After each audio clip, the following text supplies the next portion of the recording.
Thanks for tuning in for another episode of Kota's Cove. Today, we're going to be going over the Super Mario Brothers movie. Super Mario Brothers, many video game adaptations for movies have not gone well. We've already had a Super Mario Brothers movie back in the 90s. Good? No. Guilty pleasure film for a lot of people? Yes. But I am so happy to say this movie was pretty entertaining and pretty good. I was surprised. First off, let's just go into a little bit of the plot.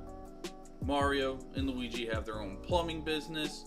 Stuff goes awry. Things aren't working out for them. They wanted to make their own plumbing business and separate from their boss, who's a huge douche in this movie, to try to make it on their own. But tough luck has followed them, and they haven't landed that big client yet to help really get their business started. Stuff happens where Mario and Luigi try to help clean out a flood in the streets of New York. They get transported to the Mushroom Kingdom. Luigi gets captured by Bowser, and then we have our premise of our movie. As stated earlier, first off, this movie, very fun. What they did with the soundtrack was very cool. They made it a little bit more modern, but they kept those awesome themes like Peach's theme, the Super Mario Brother theme, and the way that they filmed this movie with the animation was done very, very well. We'll say, folks, there is a lot of fan service thrown into this movie and Easter eggs for all of us Mario fans spanning back from, I don't even know, like the 70s, the 80s, and they did a very good job. There's one scene in the beginning where Mario and Luigi are running to a client because their van broke down, and they filmed this sequence of Mario running with Luigi where it looks like you're actually playing the video game, and it was just done so well. Lots of callbacks to Mario jumping on the flagpole to finish the level when you go in through a castle, and it was just done very well. I really enjoyed that aspect. They didn't bash you over the head with all the Easter eggs and the callback. They did a very good job of naturally putting it into the movie, and I really like that.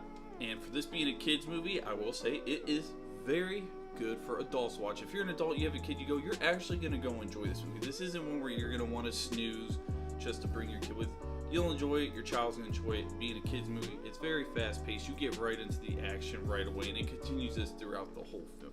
You can tell all the actors and actresses in this movie wanted to go ahead and give a good performance for this movie. Chris Pratt's come out on multiple interviews talking about how he really loved the character of Mario, how he's putting a lot of effort into it.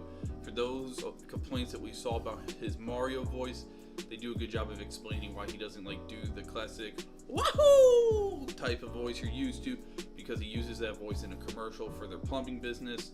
Otherwise, it wouldn't make sense this movie to do that over-the-top voice that we all know and come to love with Mario. So the change of the voice, I didn't have a problem with that. I thought Chris Pratt did very good. Anya Taylor-Joy plays Peach. We all know Jack Black plays Bowser, and that Peach's song has become addicted. You just want to start singing it random times throughout the day. So it was done very well. All the actors, actresses did very good. Some of the stuff that actually surprised me in this movie, that I'm hoping with the success of this movie and an eventual sequel that's coming, I'm hoping they get other Nintendo IPs to make other movies, because in this movie there are some sequences of horror in here that I think will actually terrify your children, to be completely honest.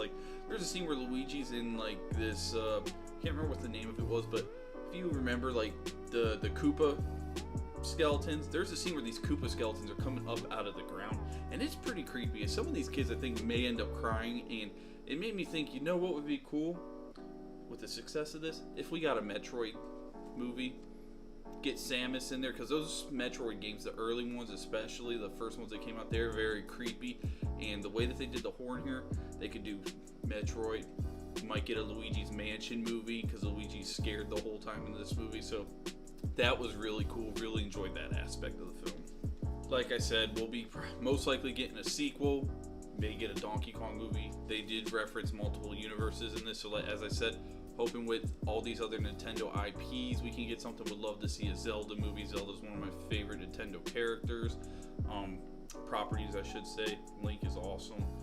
So hoping all that combines into maybe one bigger film. Who knows, maybe we get a Super Smash Brothers style movie sometime, because there's a little bit of callbacks to that with Donkey Kong fighting Mario in this. But overall, This film was very fun. I was pleasantly surprised. I was thinking I was going to be walking into a Space Jam 2 movie where I knew I was going to hate it. Wasn't going to be a good film. Glad to say that's not the case, folks.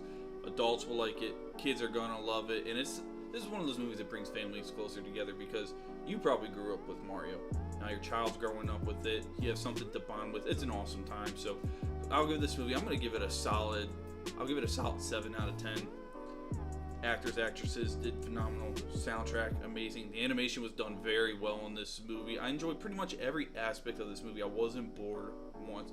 So, go ahead, go take your child to see this if you haven't seen it already. It probably won't be in theaters for much longer.